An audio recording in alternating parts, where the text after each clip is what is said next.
Hooked yet? Because you're about to dive into a story where the serene English countryside becomes the backdrop for forbidden love, buried grief, and a murder that no one sees coming.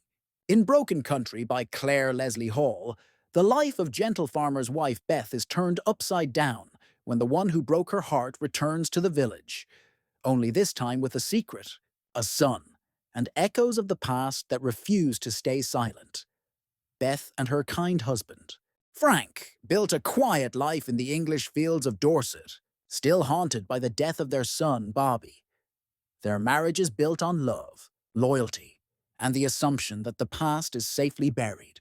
But when Beth's brother-in-law shoots a dog attacking the sheep, she doesn't realize that the dog belonged to Gabriel Wolfe, the man Beth adored as a teenager and whose heart she once held.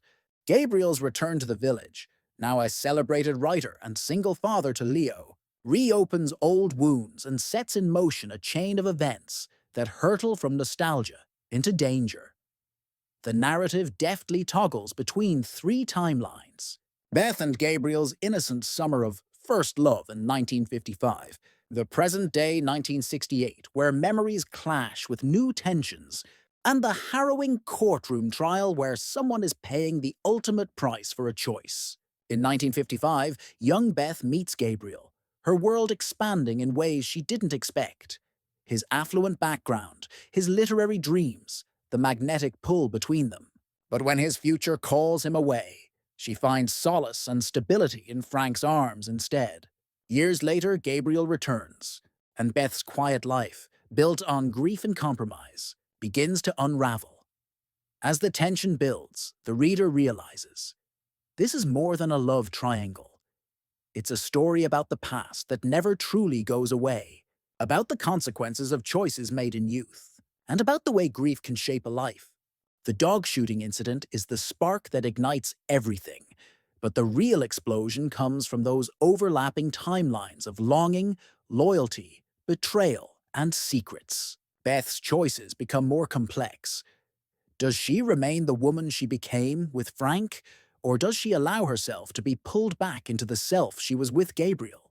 Meanwhile, the trial looms like the dark shadow of all of this, a mystery of who died or who's to blame, layered over the emotional grief of a mother who lost her son, the jealousy of a husband, the guilt of deceit.